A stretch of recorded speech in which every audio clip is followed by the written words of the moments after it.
Thank you. Thank you for having me.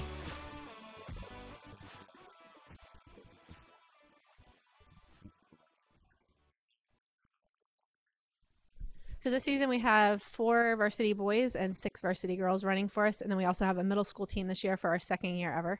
Our varsity team we've had for a lot longer, but we started middle school for the first time last year.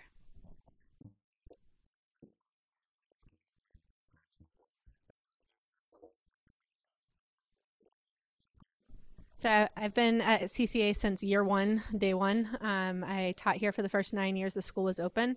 I taught sixth grade language arts, mostly some AP Lit, some seventh and eighth grade language arts.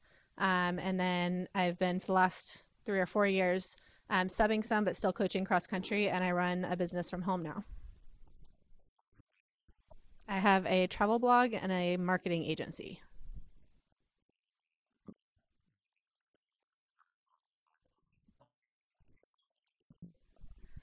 I don't know. We were trying to think about this the other day. I think 6 years, maybe 7.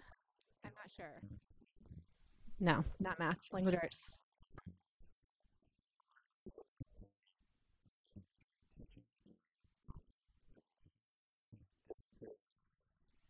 So coaching for the most part brings out all the best parts of teaching. So with teaching, you have some downsides, like all the emails for parents, having to do more with discipline, more paperwork. With coaching, you get the best part of it. You get to really just see the kids improve, see kids come back year after year and get better and better as they go. Currently, seventh grade.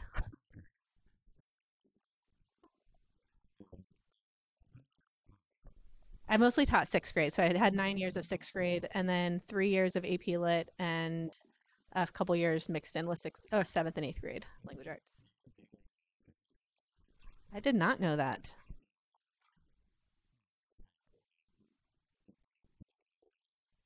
Probably.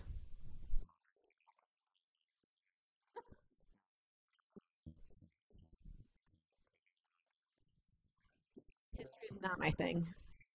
I just didn't enjoy it. I like it now more that I travel, but I didn't like it as a student. I just found it boring. No, I did have some really good teachers that I liked, and those years I liked better, but I had some boring teachers. Are you better than Mr. Webster?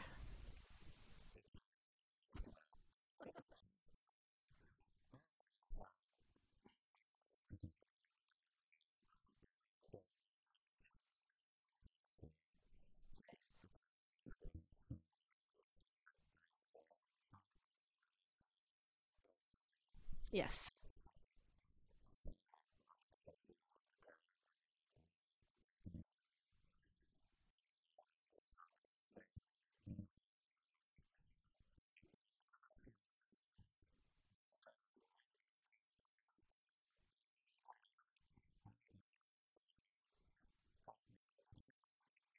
Yes.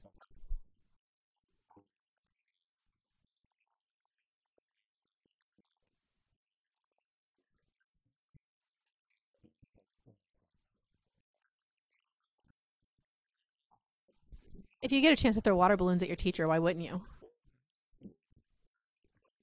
Smart. Made you probably more of a target.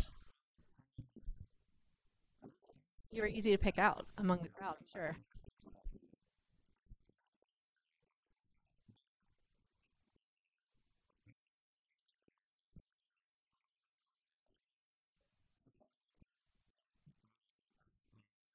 Well, if you liked organizing water balloon fights, you probably were better off in PE.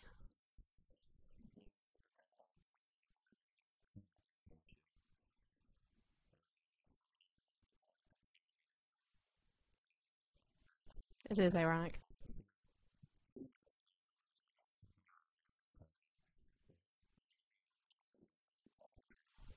None.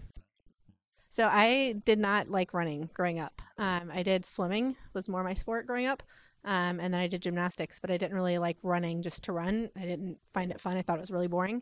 And then when I got older, became an adult, I think close to when I turned 30, I started running. And within the first year, I ran my first half marathon, and then started doing marathons and half marathons, which is 13 miles and 26 miles for those of you who don't know. And then from there, started working with Coach Stewart when he was here to coach cross country. And then when he left, I took over as head coach.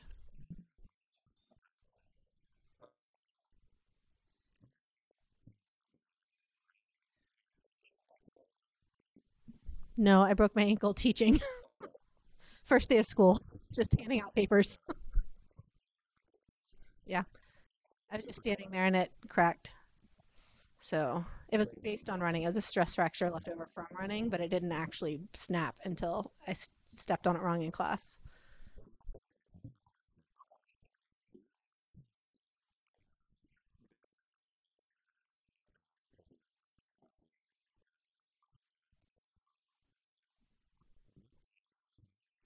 I'm a Brooks person. I like Brooks running shoes, and a lot of our runners wear Brooks. But really, every runner needs to get fitted for shoes because a lot of runners, so when you run, your foot's coming down. And when it comes down, a lot of people's ankle will roll either in or out, just depending on how your body is set up. And so some shoes are better for people who roll one way, and some shoes are better for people who roll the other way when they run. Most people do not have just a completely neutral stride. Only if they've had an injury in the past. Sometimes they'll tape them, but for the most part, people don't do the braces, especially for 5Ks because it's such a short distance compared to some of the longer distance races. And they're usually done with their race in anywhere from like 20 to 30 minutes. So they don't do the brace because it's more annoying than helpful at that distance.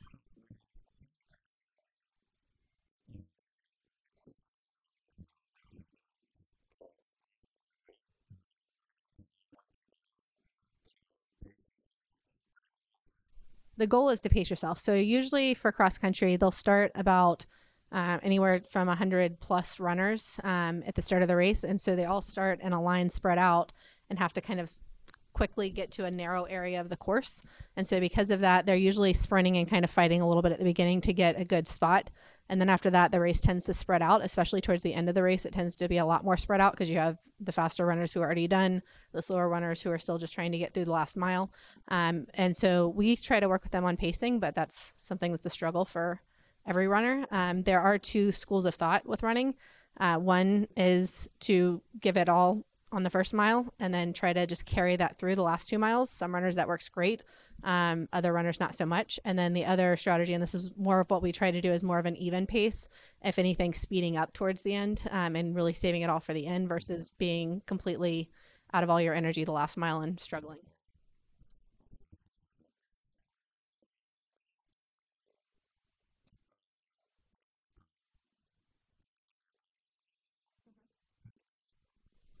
Our fastest time, so Coach Xander, who is now coaching with me this year, has the school record. Our best runner, Emily, is probably our best girl. She's about 5 minutes faster than our other ladies, so we got to get them speeding up. Yep. So this year, most of our girls are actually running pretty close times. So it's actually really helpful because they push each other in the race. You'll see them. It messes me up because three of them start with a name that starts with K, and so then trying to yell the right name at the right player or runner is a little bit harder. But they all stay grouped together, which helps because they can push each other through the race, and that's always helpful to see someone around you that you know. And even one race, I saw Kenzie, I know, yelling at one of our other runners in an encouraging way, telling her like, "Come on, pick it up. You can do it. Just keep going." I know, Kenzie yelling. Can you believe it? So it helps because they can see each other on the course that cheer each other on. I have she's a little more brutal on a soccer field than a cross country course. Sure. You can't see, but Kenzie's behind the camera.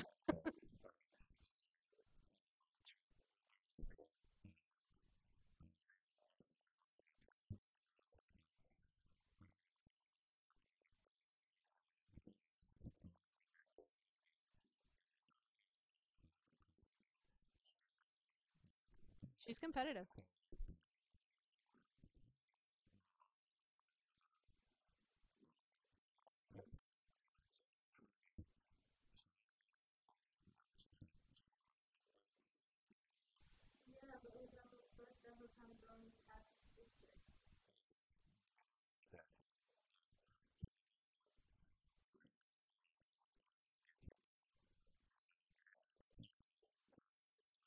Oh yeah. Ask my fourth and seventh period. Kenzie, stop it right now. Sorry, Kenzie. Well, when I'm really mad, it can go deeper, but I'm not that mad at Kinsey right now.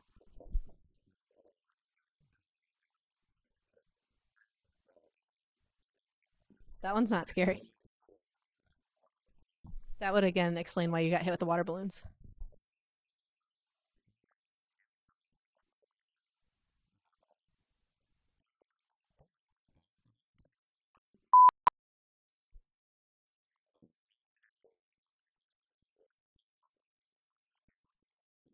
So for cross country, if you are looking, cross country is actually really good for if you're looking to get prepared for a different sport. So like we have a lot of soccer players. Soccer, you're running a lot, and so cross country gets your endurance up for soccer. Same with basketball, you can get your endurance up for basketball for other sports. It's also great for anyone who's just looking to get in better shape and to get better endurance when they're doing any kind of sports or physical activity.